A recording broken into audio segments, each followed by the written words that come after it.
ಗ್ರಾಮ ಆಡಳಿತ ಅಧಿಕಾರಿಗಳ ಮೂಲಭೂತ ಸೌಕರ್ಯಗಳ ಬೇಡಿಕೆ ಮತ್ತು ಸೇವಾ ವಿಷಯಗಳಿಗೆ ಸಂಬಂಧಿಸಿದಂತೆ ಹಲವು ಬೇಡಿಕೆಗಳ ಈಡೇರಿಕೆಗಾಗಿ ಅನಿರ್ದಿಷ್ಟಾವಧಿ ರಾಜ್ಯವ್ಯಾಪ್ತಿ 2ನೇ ಹಂತದ ಮುಷ್ಕರ.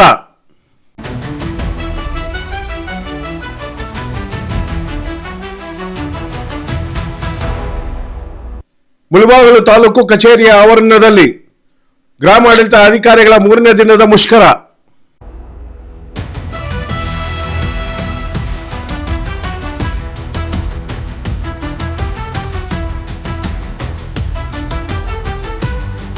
ಮುಳಬಾಗಿಲು ತಾಲೂಕಿನ ಕಚೇರಿಯ ಆವರಣದಲ್ಲಿ ನಡೆಯುತ್ತಿರುವ ಗ್ರಾಮ ಆಡಳಿತ ಅಧಿಕಾರಿಗಳ ಅನಿರ್ದಿಷ್ಟಾವಧಿ ರಾಜ್ಯವ್ಯಾಪ್ತಿ 2ನೇ ಹಂತದ ಮುಷ್ಕರಕ್ಕೆ ಬೆಂಬಲ ನೀಡಿ ಮಾತನಾಡಿದ ರೈತ ಸಂಘದ ನಾರಾಯಣಗೌಡ,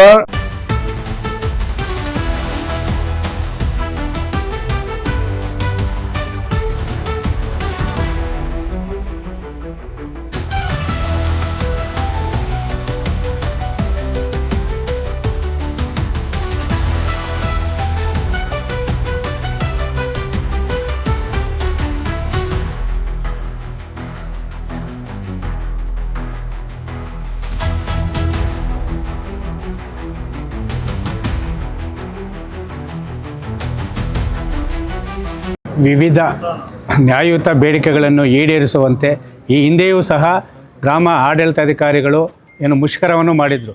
ಆದರೂ ಸಹ ಸರ್ಕಾರ ಮಾತುಕತೆ ಮಾಡ್ತೀವಿ, ನಿಮ್ಮ ಸಮಸ್ಯೆಯನ್ನು ಬಗೆಹರಿಸ್ತೀವಿ ಅಂತ ಹೇಳಿದರು. ಆದರೆ ಅದನ್ನು ಆ ಒಂದು ಸಭೆ ವಿಫಲವಾಗಿತ್ತು. ಆದರೆ ಮತ್ತೆ ನಿನ್ನೆಯಿಂದ ಗ್ರಾಮಾಡಳಿತಾಧಿಕಾರಿಗಳು ನಿರಂತರವಾಗಿ ಕೋಲಾರ ಜಿಲ್ಲಾದ್ಯಂತ, ಇವತ್ತು ರಾಜ್ಯಾದ್ಯಂತ, ಅದರಲ್ಲೂ ಪ್ರಮುಖವಾಗಿ ಮುಳಬಾಗಿಲಿನಲ್ಲಿ ಸಹ ನಮ್ಮ ತಾಲೂಕು ನೌಕರರ ಸಂಘದ ಅಧ್ಯಕ್ಷರಾದಂತಹ ಅರವಿಂದಣ್ಣವರ ಸಮ್ಮುಖದಲ್ಲಿ ಇವತ್ತು ನಮ್ಮ ವಿವಿಧ ನ್ಯಾಯಯುತ ಬೇಡಿಕೆಗಳು, ನಾವು ನ್ಯಾಯಯುತ ಇಲ್ಲ ಅಂತ ಬೇಡಿಕೆಗಳು ಈಡೇರಿಸೋದು ಬೇಕಾಗಿಲ್ಲ. ಅವ್ರಿಗೂ ಕುಟುಂಬ ಇದೆ, ಹೆಂಡತಿ ಮಕ್ಕಳು ಇದ್ದಾರೆ. ಅವರ ಕೆಲಸ ಕಾರ್ಯಗಳಿಗೂ ಅವ್ರಿಗೂ ಒತ್ತಡ ಆಗಿದ್ರೆ ಅವರು ಮಾನಸಿಕವಾಗಿ ಕುಗ್ಗೋಗ್ತಾ ಇದ್ದಾರೆ. ಯಾಕಂದರೆ ಇಲ್ಲಿ ಸಿಬ್ಬಂದಿ ಕೊರತೆ ಇದೆ. ಮುಳಬಾಗಿಲು ತಾಲೂಕಲ್ಲಿ 19 ಜನ ಸಿಬ್ಬಂದಿ ಕೊರತೆ ಇದೆ. ಆ 19 ಸಿಬ್ಬಂದಿ ಕೊರತೆನ ಇರೋವಂತಹ ಅಧಿಕಾರಿಗಳು ಅದನ್ನು ಪ್ರಭಾರ ಅಂತ ಹಾಕ್ತಾರೆ. ಪ್ರಭಾರ ಹಾಕಿದಾಗ ಇಲ್ಲಿ ನೋಡಿದ್ರೆ ಈ ಕಡೆ ಇವಾಗ ಕಸಬಾ ನೋಡಿದ್ರೆ ಆವಣಿ ನೋಡೋಕ್ಕಾಗಲ್ಲ, ಆವಣಿ ನೋಡಿದ್ರೆ ದುಕ್ಸಂದ್ರ ಹೋಗೋಕ್ಕಾಗಲ್ಲ. ಅವರು ಒತ್ತಡ ಜಾಸ್ತಿ ಆಗ್ತಾಯಿದೆ. ಅದರ ಜೊತೆಗೆ 21 ತಾಂತ್ರಿಕ ಇದಿದೆ, ಅದರಲ್ಲಿ ಸಮರ್ಪಕವಾದ ಅವರಿಗೆ ಮೂಲಭೂತವಾಗಿ ಅವ್ರಿಗೆ ಏನು ಬೇಕು, ಟೇಬಲ್ ಇರಲ್ಲ, ಚೇರ್ ಇರಲ್ಲ, ಅವ್ರಿಗೆ ಮೊಬೈಲ್ಗೆ ಆಪಲ್ಲಿ ಇದು ಮಾಡೋಕ್ಕೆ ಅವ್ರ ನೆಟ್ವರ್ಕ್ ದುಡ್ಡು ಕೊಡಲ್ಲ. ಇನ್ನೊಂದು ಮತ್ತಿತರ ಈ ನ್ಯಾಯಯುತ ಬೇಡಿಕೆಗಳು ಈಡೇರಿಸುವಂಥ ಅವ್ರು ಏನು ಮಾಡ್ತಾಯಿದ್ದಾರೆ ಅದನ್ನು ಮಾನ್ಯ ಕಂದಾಯ ಮಂತ್ರಿಗಳಿರ್ಬೋದು, ಮಾನ್ಯ ಮುಖ್ಯಮಂತ್ರಿಗಳವರು ಗಂಭೀರವಾಗಿ ಪರಿಗಣಿಸಬೇಕು. ಯಾಕಂದರೆ ಇವತ್ತು ಗ್ರಾಮೀಣ ಸೇವೆ ಮಾಡಬೇಕನ್ನೋದ ಗ್ರಾಮಾಡಳಿತಾಧಿಕಾರಿಗಳು ಇವತ್ತು ಇಲ್ಲಿ ಬಂದು ಅವರು ಧರಣಿ ಕೂತ್ಕೊಂಡ್ರೆ ಗ್ರಾಮಗಳಲ್ಲಿ ರೈತರ ಚಿಕ್ಕ ಪುಟ್ಟ ಕೆಲಸಗಳು ಕೂಡ ಇವತ್ತು ಅಳೆದಾಡಬೇಕಾದ ಪರಿಸ್ಥಿತಿ ಇದೆ. ಯಾಕಂದರೆ ಜನನ ಪ್ರಮಾಣ ಪತ್ರ ಇರ್ಬೋದು, ಕೋಡಿ ಅದಾಲತ್ ಇರ್ಬೋದು, ಯಾವುದೇ ಇರ್ಬೋದು, ಸಮಸ್ಯೆಗಳಿಗೆ ಸ್ಪಂದಿಸುವಂತಹ ಈ ಗ್ರಾಮಾಡಳಿತಾಧಿಕಾರಿಗಳ ಒಂದು ನ್ಯಾಯಯುತ ಬೇಡಿಕೆಗಳನ್ನು ಮಾನ್ಯ ಕಂದಾಯ ಮಂತ್ರಿಗಳು ಮತ್ತು ಸರ್ಕಾರ ಈ ಕೂಡಲೇ ಸಭೆ ಕರೆದು ಇದನ್ನು ಬಗೆಹರಿಸಬೇಕು. ಇಲ್ಲವಾದರೆ ರೈತ ಸಂಘದಿಂದ ಸಂಪೂರ್ಣವಾಗಿ ರಾಜ್ಯಾದ್ಯಂತ ಎಲ್ಲ ಗ್ರಾಮಾಡಳಿತಾಧಿಕಾರಿಗಳು ಹೋರಾಟ ಮಾಡ್ತಾ ಇದ್ದಾರೆ, ಅವರ ನ್ಯಾಯಯುತ ಬೇಡಿಕೆ ಈಡೇರಿಕೆವರೆಗೂ ರೈತ ಸಂಘ ಸಂಪೂರ್ಣವಾಗಿ ಬೆಂಬಲ ಘೋಷಣೆ ಮಾಡ್ತಾರೆ ಅಂತೇಳಿ ನಾವು ಇದು ಮಾಡ್ತಾ ಇದ್ದೀವಿ. ರಾಜ್ಯಾದ್ಯಂತ ನಮ್ಮ ಈ ಮುಷ್ಕರ ನಡೀತಾ ಇದೆಯೋ, ನಮ್ಮ ಲೆಕ್ಕಾಧಿಕಾರಿಗಳ ಮುಷ್ಕರ, ಇದನ್ನು ಮುಷ್ಕರ ಮಾಡ್ತಾ ಇದ್ದಾರೆ ಲೆಕ್ಕಾಧಿಕಾರಿಗಳು ಅಂತ ಹೇಳೋದಕ್ಕೆ ಕೂಡ ನಮಗೊಂಥರ ನೋವಾಗತ್ತೆ. ಎಲ್ಲ ಸಾರ್ವಜನಿಕರಿಗೂ ರೈತರಿಗೂ ಅವರೇ ಬೆನ್ನೆಲುಬು ಅಂಥವ್ರನ್ನ ತಗೊಂಬಂದು ರೋಡಲ್ಲಿ ಕೂರಿಸಿದ್ದೀರಾ ಅಂದರೆ ಈ ಸರ್ಕಾರಕ್ಕೆ ಎಷ್ಟು ಮಟ್ಟಕ್ಕೆ ಜನಗಳ ಮೇಲೆ, ಅಧಿಕಾರಿಗಳ ಮೇಲೆ ಗೌರವ ಇದೆ ಅಂತ ಗೊತ್ತಾಗ್ತಾ ಇದೆ. ನಮ್ಮ ನೌಕರರ ಅಧ್ಯಕ್ಷರಾದಂಥ ನಮ್ಮ ಅರವಿಂದಣ್ಣ ಅವ್ರ ನೇತೃತ್ವದಲ್ಲಿ ಏನು ಮುಳಬಾಗಿಲಲ್ಲಿ ನಡೀತಾ ಇದೆಯೋ, ಅವರು ಕೇಳ್ತಾ ಇರೋದು ನ್ಯಾಯ ರೀತಿಯಾದ ಬೇಡಿಕೆಗಳು. ಅವರು ನಮಗೆ ಸಂಬಳ ಜಾಸ್ತಿ ಮಾಡಿ, ಇನ್ನೊಂದು ಮಾಡಿ ಅಂತ ಕೇಳ್ತಾ ಇಲ್ಲ. ಅವ್ರ ಮೇಲೆ ಒತ್ತಡ ಹಾಕಬೇಡಿ, ಇರೋ ಲೆಕ್ಕಾಧಿಕಾರಿಗಳ ಮೇಲೆ ಒತ್ತಡ ಮಾಡಬೇಡಿ. ಈಗ ಹೆಣ್ಮಕ್ಳಿರ್ತಾರೆ, ಅವರು ಲೆಕ್ಕಾಧಿಕಾರಿಗಳಾಗಿರ್ತಾರೆ, ಅವ್ರಿಗೆ ಡೆಲಿವರಿ ಆಗಿರುತ್ತೆ, ಅವ್ರಿಗೆ ಸರಿಯಾದ ವೇತನ ಕೊಡಲ್ಲ, ಆ ರಜೆಗಳು ಕೊಡಲ್ಲ. ಅವರು ಪ್ರೆಗ್ನೆನ್ಸಿಯಲ್ಲಿ ಇರಬೇಕಾದ್ರೂ ಅವ್ರಿಗೆ ವಿಪರೀತವಾದ ಒತ್ತಡ ಇರುತ್ತೆ. ಒಬ್ಬರು ಮಾಡೋ 4 ಜನ ಮಾಡೋ ಕೆಲಸ ಒಬ್ಬರು ಮಾಡ್ತಾರೆ. ಅವರು ಮನುಷ್ಯರೇ ಅಲ್ವಾ? ಅವ್ರು ಎಷ್ಟು ಸರ್ಕಾರದ ನೌಕರರಾದ್ರೂ ಅವರು ಮನುಷ್ಯರೇ. ಅದನ್ನು ಯಾಕೆ ಪರಿಗಣನೆಗೆ ಈ ಸರ್ಕಾರ ತಗೊತಾ ಇಲ್ವೋ ಅರ್ಥ ಆಗ್ತಾ ಇಲ್ಲ. ಸರಿಯಾದ ಕಂಪ್ಯೂಟರ್ಸ್ ಕೊಡಲ್ಲ, ಮೊಬೈಲಲ್ಲೇ ಮಾಡಿ ಅಂತಾರೆ. ಅವ್ರು ಸ್ವಂತಕ್ಕೆ ತೊಗೊಂಡಿರೋ ಸರ್ಕಾರದಿಂದನೇ ಕೊಡ್ಸಿರ್ತಾರೆ ಅವ್ರ ಮೊಬೈಲು. ಅವ್ರಿಗೆ ಅದಕ್ಕೆ ನಾವು ನೆಟ್ಟು ಎಲ್ಲ ಹಾಕ್ಸೋದೇನು ಸರ್ಕಾರನ ಹಾಕ್ಸುತ್ತೆ, ಅವ್ರು ಸ್ವಂತ ದುಡ್ಡಲ್ಲೇ ಹಾಕ್ಸ್ಕೋಬೇಕು, ಮಾಡಬೇಕು. ಅವ್ರಿಗೆ ಅಷ್ಟು ಮಾಡ್ಕೊಂಡು ಹೋಗ್ತಾ ಇದ್ರು ಅವ್ರು ಕೇಳ್ತಾ ಇರೋ ನ್ಯಾಯ ರೀತಿಯಾದ ಬೇಡಿಕೆಗಳನ್ನ ಯಾಕೆ ಈಡೇರಿಸ್ತಾ ಇಲ್ಲ?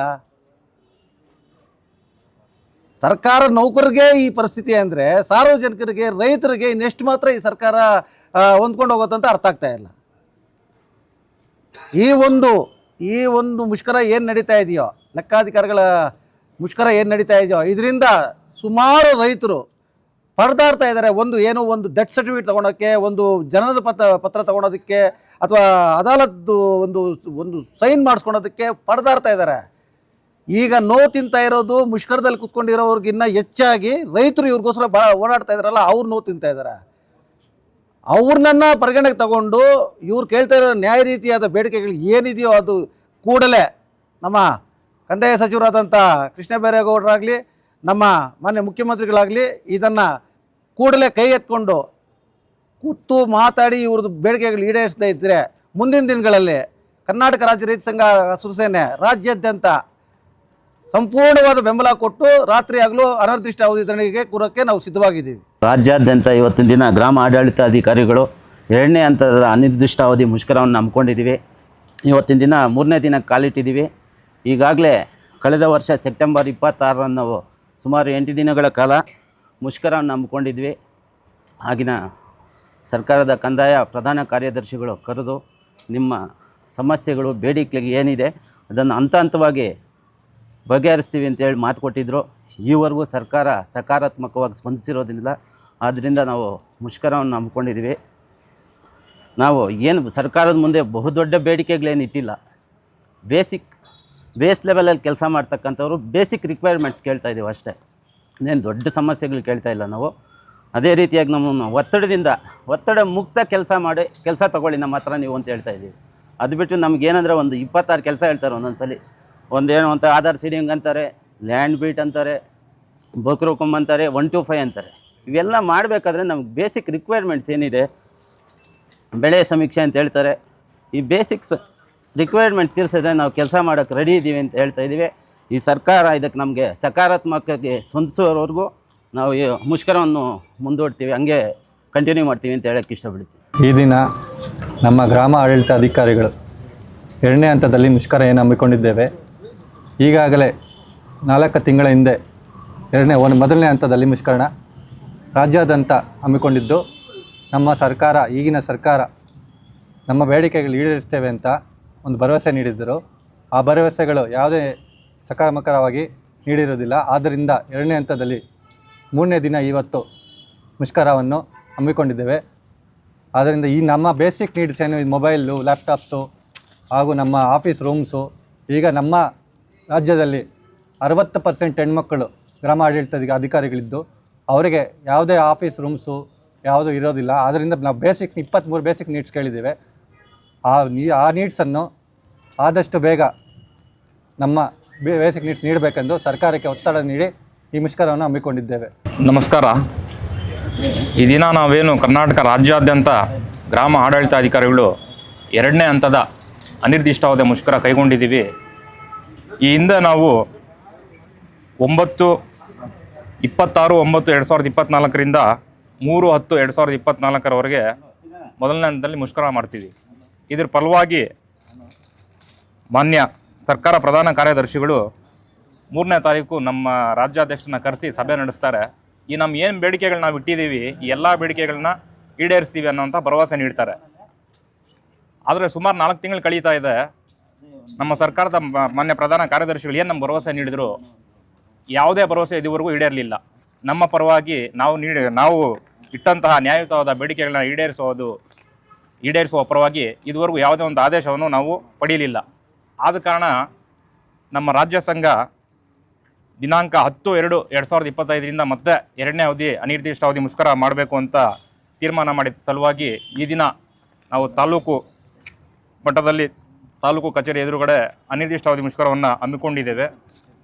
ಈ ನಮ್ಮ ಮುಷ್ಕರಕ್ಕೆ ಈ ನಮ್ಮ ತಾಲೂಕು ರೈತ ಸೇನೆ ಹಾಗೂ ಹಸಿರು ಸೇನೆ ಎರಡೂ ಸಂಘಗಳು ನಮ್ಮ ಬೆಂಬಲ ನೀಡೋದು ನಮಗೆ ಇನ್ನಷ್ಟು ನಮ್ಮ ಬೆಂಬಲಕ್ಕೆ ಪ್ರೋತ್ಸಾಹ ಸಿಕ್ಕಂಗಾಗಿದೆ.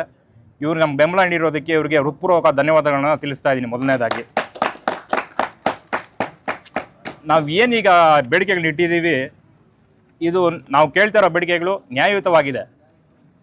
ನಾವು ಕೆಲಸ ಮಾಡಲ್ಲ ಅಂತ ಇಲ್ಲ, ಖಂಡಿತ ಕೆಲಸ ಮಾಡ್ತೀವಿ. ನಾವು ಸರ್ಕಾರಿ ನೌಕರರು, ಕೆಲಸ ಮಾಡೋದಕ್ಕೇನೆ ಇದ್ದೀವಿ, ಕೆಲಸ ಮಾಡ್ತೀವಿ. ಆದರೆ ನಾವು ಕೆಲಸ ಮಾಡಬೇಕಾದ್ರೆ ನಮ್ಗೇನು ಈ ಪರಿಕರಗಳಿದೆ, ಅವು ಈಗ 23-24 ಆ್ಯಪ್ಗಳು ನಾವೆಲ್ಲ ಮೊಬೈಲಲ್ಲೇ ಮಾಡ್ತಾ ಇದ್ವಿ. ತಾಂತ್ರಿಕ ಹುದ್ದೆ ಆಗ್ಬಿಟ್ಟಿದೆ ಗ್ರಾಮಾಡಳಿತಾಧಿಕಾರಿಗಳು. ಇವನ್ನೆಲ್ಲ ಮಾಡಬೇಕಾದ್ರೆ ಎಲ್ಲನೂ ಮೊಬೈಲಲ್ಲೇ ಮಾಡಬೇಕು. ನಾವು ಕೇಳ್ತಾ ಇರೋದು ನಮಗೆ ಉತ್ತಮವಾದ ಒಂದು ಮೊಬೈಲ್ ನೀಡಿ.